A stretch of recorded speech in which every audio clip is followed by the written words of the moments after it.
Hello everyone, we have amazing expert here, Natalie engineer, and she is today with us for our FLL team. Yay guys, say thank you Miss Natalie, good job. There's engineer right there. Okay, awesome. All right, so let's get started. Natalie, introduce yourself and we are gonna start the PowerPoint. Thank you again, and let's get started. Yeah. So, as he said, I'm Natalie Engineer. I'm a senior digital trader at Atlantic Marketing, Trading and Marketing, which is a subsidiary of Total Energies. So you can see here, Total Energies is a broad energy company. So what does that mean? A broad energy company, we're an integrated energy operator with a global network. It means that we discover, we produce, we convert, market, and distribute energy to our end consumers in various forms. And we innovate in technological solutions and related products and services that we can provide to our customers. Basically what that means is we go from the oil to the ground, to the cars, the gasoline in the cars, the whole integrated system. What are some of the energy uses? So we have cooking, heating, lighting, traveling are just some examples of what energy is used for.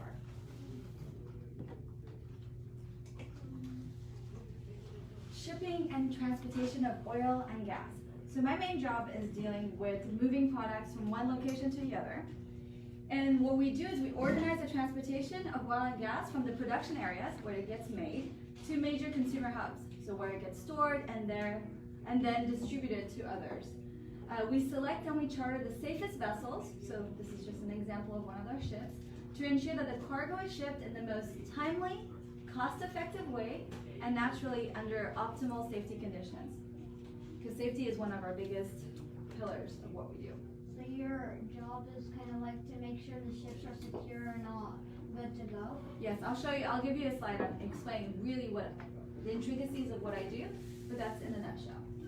So yesterday, I went onto Reuters, which is like a platform, and at 5:30 in the afternoon, if you see the little orange dots, that's the ships at that moment across the globe. So there are like over 1,000 ships, thousands and thousands of ships all over the world moving products.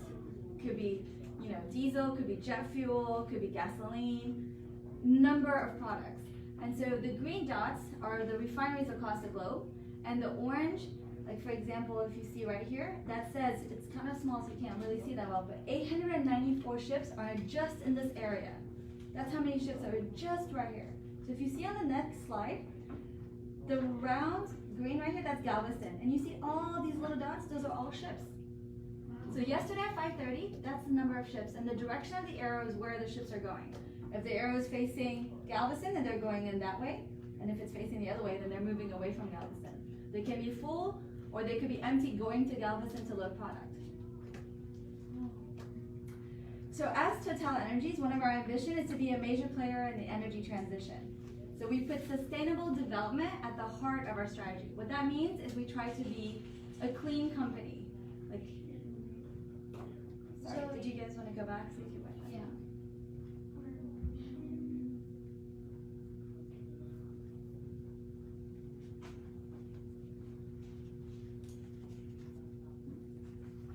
So electricity is obviously a key player across the value chain. So we are one of the responsible energies, and our aim is to be a major player in energy transition to get to net zero by 2050, together with society. What does that net zero mean? So basically, as a refinery or as a refiner, you produce pollution into the world. So that's like a negative impact, right? So our plan is to put enough positive impact into the world, so net, it's a zero impact. So what's So your the plan? positive that we do with wind What's your plan? to become net zero by 2050. So meaning that all the negative is Offset by enough positive so that you have a zero impact into the world. Because today, as an energy producer, a lot of refineries, they produce is pollution, right? Gasoline produces pollution from your cars, jet fuel on airplanes, all that produces pollution, but you do enough offset where you don't have an impact. And the important thing is to be able to continue and be a sustainable energy company. So these are just some facts about energy. The electricity is the energy of the 21st century. And in the coming decades, electricity demand will grow faster than the overall energy demand. So our objective is to become one of the global top 5 producer of renewable energy by 2030. Your objective is to become like, what's your objective? To be one of the top 5 producers of renewable energy Yeah. by 2030.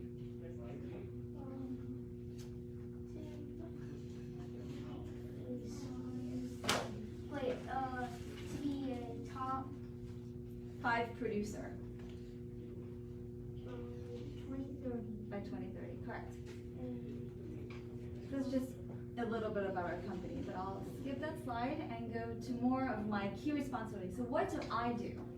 So my job is to find efficient ways to monetize inefficiencies in global arbitrage for jet fuel and diesel. So that's a lot of big words, right? That's kind of confusing. So all that means is that my job is to try to make money from ways that are inefficient. So if it's cheaper to find jet fuel in Korea, then I'll buy jet fuel in Korea and bring it to the US. And I'll, and then you include the cost of transportation, and hopefully that makes you some money. So what impacts arbitrage? Arbitrage is when you take one area that's cheaper, another area that's more expensive, and then you try to move the product from the cheaper area to the more expensive. That's arbitrage, right? So what impacts this arbitrage? Governmental regulations. Each country has its own laws and regulations. Weather, because obviously, when hurricanes impact refineries, rain, a lot of things regarding weather have an impact. The quality of products.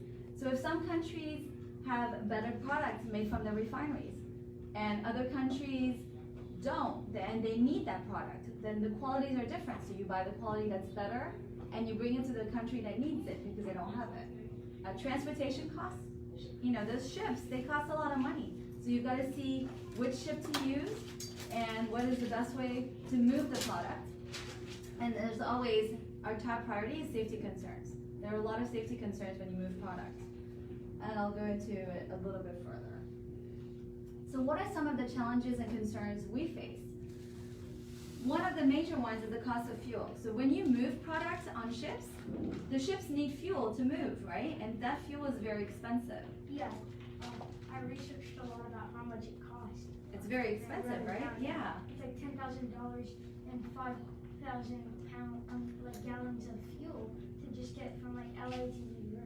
Exactly, and that's just a small voyage because the barrels of jet fuel, for example, they come from Asia all the way to Florida. So it's very expensive to move product. Piracy. When you have ships going through the Suez Canal, they need armed guards because there are pirates. Just like in that movie, Captain Phillip. The pirates are real. They actually go in and they try to steal your cargo. So piracy is one of our concerns. Safety is always a concern. That's with everything we do. And weather, climate change. Obviously, you guys saw Hurricane Ida. I don't know if you guys saw the news at the time, but 22 barges in the Mississippi River were let loose because of this hurricane. Refineries got flooded. Those are all things that impact our job. So weather is like not the best. Yeah, weather, we just have to keep an eye on it, right? We have to know what's happening, make sure our ships stay away from the eye of the hurricane. Be on top of the weather. Yes, always. Sorry? The eye of the hurricane is the one on the top of the hurricane. But we still want to stay away from around the hurricane. Like our ship doesn't want to get close to the hurricane. So you have to be able to always know what is happening on the weather pattern. Like even right now when it's kind of raining? Always. Because if it's raining and it's foggy and the captain of the ship can't see where he's going, then that's going to impact how long the transportation will take. There's always inefficiencies and obviously to be more sustainable. Those are all challenges and concerns. So here I just have a few examples. Like on the bottom left picture is armed guards at the Suez Canal. The middle picture are the 22 barges that got let loose during the hurricane. And on the bottom right, you can see the waterway. And you see all these refineries are near the Mississippi River. So when it flooded, a lot of the refineries had to stop working. And what do refineries produce? They produce gasoline and they produce jet fuel, for example. So the gasoline then became more expensive because there was less gasoline being produced. And it impacts not just where the hurricane hit, right? It impacts the whole country and then the whole world, right? Because of the price of the product is more expensive. Just like during COVID when the gasoline got less expensive because no one wanted to travel. Exactly. And so and that's just an environmental factor, you would say that, then obviously it's going to be cheaper. If you have a lot of demand and less supply, it becomes more expensive. What are things that we can do to improve shipping? Well, one of the things that we can do is to find alternate cleaner fuels for the ships, right? Because all modes of transportation emit fuel. Like jet fuel for planes gets emitted in the air, transportation fuel on ships, it all produces pollution. So finding a cleaner, better way of shipping. Better prediction of weather patterns. Sorry, what did you say? Do you want to find, what do you want like to find like, what were you thinking at the beginning? You want to find like better ways to transport ships without pollution? Right, cleaner fuel. And then better prediction of weather patterns and freight trajectory. So all that means is that when you see that there's a storm coming, just a better way of diverting your ships to avoid any of the storms. Experienced crew members. So when your crew on the ship knows what they're doing, that helps everyone, right? If they are there, that they can fix if something goes wrong with the engine or something goes wrong in different parts of the vessel, that they can come out and actually do the work themselves. Then you don't have to wait for somebody to fly in. Just better experienced crew members, better engines and ship designs. Like, I don't know if you guys remember this, but in March, I believe it was in March of this year, the ship Evergreen got stuck in the Suez Canal. And when a ship that size gets stuck, it stops the global transportation of cargoes, not just of fuel, but anything that was going to go through that canal is now stuck. It can no longer go until this ship is removed. And it was a big deal in the whole world. And it was on the radio, not just for the fuel world, but transportation, like everything was gonna get delayed until they were able to move the ship. And then, in 2016, there was a BP oil spill. So obviously safety is a big concern. So you've got to be able to find ways to have safer modes of transportation, better designs, cleaner fuel, and obviously to predict better weather patterns. There's an oil spill somewhere in 2016. Yeah, in the Gulf of Mexico. So a lot of the wildlife suffered. It was a big deal. And so safety is always our number one priority because of things like that, right? So that smoke, is that coming from the oil? Yeah. Oh. And I think this is my whole presentation. So I'm here to answer any questions. Because I'm sure I went over a lot of things that are a little complicated. Yeah, sure. What's the hardest problem we face? Ooh, so every day is a different problem. But let's see. One of the hardest problems is I had to deliver, the most recent one, I had to deliver a ship to Brazil. And because of Hurricane Ida, the refinery that I was supposed to load from, I couldn't load my ship from there because my ship couldn't go down the Mississippi River. And the refinery itself didn't have a way of loading my product. And obviously the people in Brazil, the government of Brazil, needed this product because this is going to their consumers. And it was for about 700,000 barrels. So it's a lot of barrels. One barrel is 42 gallons. So multiply 700,000 by 42 and that's how many gallons were on board that vessel. Yes? 700,000 by 42. 700. Mm-hmm. Times 42. Wow, 29,000. It's not 29 million. That's 29 million. 29 million. 4,000. Wow. Yeah, so that's how many gallons was on that ship. We're supposed to load on that ship. So Oh my when we do these arbitrage moves, That's a lot. we have a delivery window. So I needed to be in Brazil 9/13 of October. Okay, that's when I needed to be, of September. But obviously because of the ship and what happened with the hurricane, my ship couldn't load. So then I had to find a solution, and that's part of my job, is finding a solution to every problem we face. So I worked with the producer, the refiner, and he had other refineries in the Gulf Coast region that were not impacted by Ida. And so we found a way to try to gather as many barrels as we could, load the ship, and ship it to Brazil. But obviously we were late. We didn't arrive 9/13 September. We arrived on the 25th of September. Did you get in trouble? So what happens if you're late? Two things can happen. All of it costs money. So if you're late, the buyer, if he doesn't need your product anymore, he can just say, I'll take it when I want. And every day that I'm waiting costs, because of the ship, $20,000. So every day that you're waiting for the ship to go and discharge your product costs you $20,000. Or if the government of Brazil is saying, we've been waiting for this product so long, you're finally here, and then to take you right away, then you got lucky. But the problem is, you never know what's going to happen, because when you miss your delivery window, it then becomes your problem. Anything that happens is at your cost.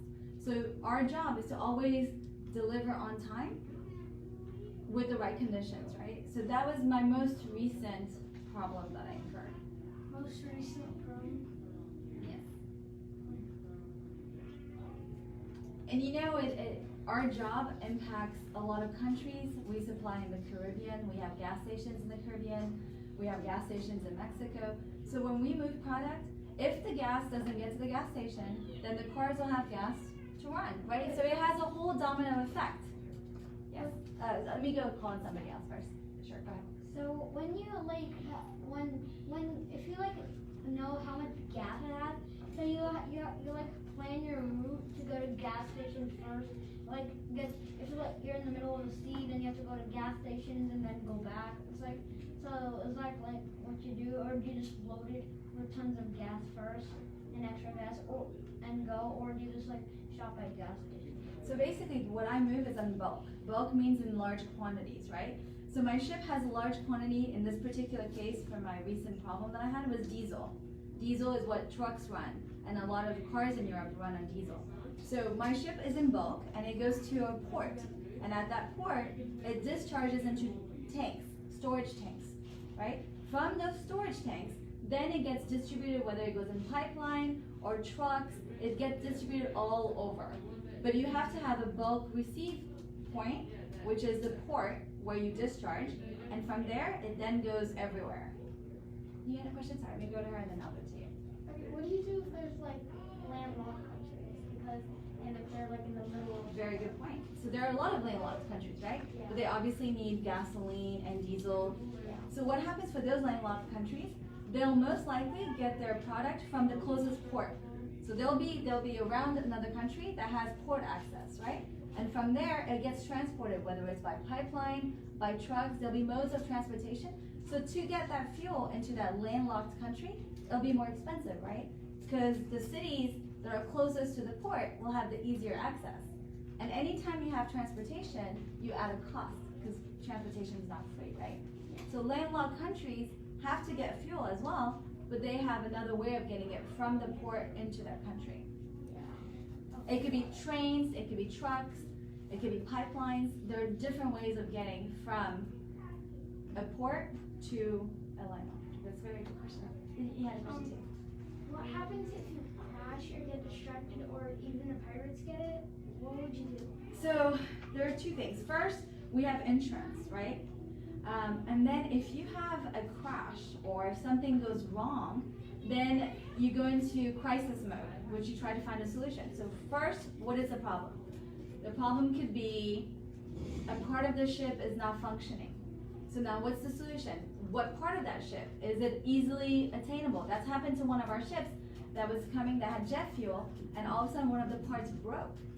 And that part was only found in Asia. So you have to find a way for that part to get shipped, for a person to know how to work that part, because everybody is not the expert. That's why we say that experienced crew members, because if you have somebody that knows how to work different parts of the ship, then they can receive that part, fix it, and so then it's a whole list of problems that can happen, because obviously now it's going to take time, right?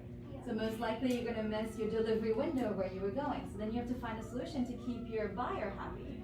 Because now your buyer is going to be like, oh, you're going to be late, but I need the product today. Can you find me the product from somewhere else? Can you find a solution? So you go into crisis mode of trying to resolve the problem with the least cost impact, right? what if your buyer is like needs it, and then and by the time you finally get there and you're late, what happens? So if they really need it and they tell you, you need to find me a solution, so we're always perform and we're always there to provide the service that we promised to provide, right? So you've seen in that picture how many ships there are across the globe. There are thousands and thousands of ships. So what we can do is we can do a trade with another counterparty and be like, oh, you have products available now. Can you deliver to whoever this buyer is? And then I'll deliver to you. Obviously, nobody's going to do anything for free. So I'll pay you to deliver to my counterparty, and then I'll give you the product back at a later time. So sometimes people are willing to do that. It's called a time swap. So you're basically buying time until your product is fixed, and then you can deliver it somewhere else. Sure. Have pirates ever taken your cargo? Yeah, so it's happened, and then you go through this whole crisis management, and insurance gets involved. It's a very messy situation, but that's happened in the past, yes. And again, our biggest concern is safety. We want all the team members to be safe. Does the buyer still get like the thing? The product? Yeah, and you still have to like pay the other people? Because it's not your fault, it's the buyer's, right? Oh, yeah, so because you have insurance, you still have to perform and provide the product to the buyer. So again, it becomes a crisis management. You try to find a solution to make sure that you can perform and give the product to your buyer. Yeah. Even if pirates are involved, you still have to find a different solution, right? Yes. So during the night, how do the ships communicate so that they don't crash into each other? So now with technology, they have all these methods on board. So it's all like radar. You can see where the ships are located. I'm not very technical in how the ships manage their navigation, but they have a way to manage it where they don't crash into each other. They know where they're going. It's through radar and stuff. And if you're like in a place that has things in the water like icebergs, you have a way of making sure you don't have like all the sonic sensors. So only certain ships can go. That's a very good point. So you have what they call ice class ships. So ice class ships means they're vessels, they're ships that can go if the water has ice. Each ship is made in a certain way that it can go navigate through different areas. So if you're going to go to an area that is extremely cold, you have to get an ice class vessel because those are the ones that can navigate when there's ice. Yeah. Yes. All right, guys. Thank you so much, Natalie. If you guys have any more question, yay, we got the light back. If you guys have any more question with our expert today, thank you, Natalie, for giving the insight of this year's topic for First Lego League, which is transportation. And you have helped them to understand what is a sea transportation and what kind of difficulties and whatnot. So thank you so much for sharing your experience with us. I will finish this video, and I'm sure if our kids have any more questions, they will continue to ask. Sounds great. Thank you.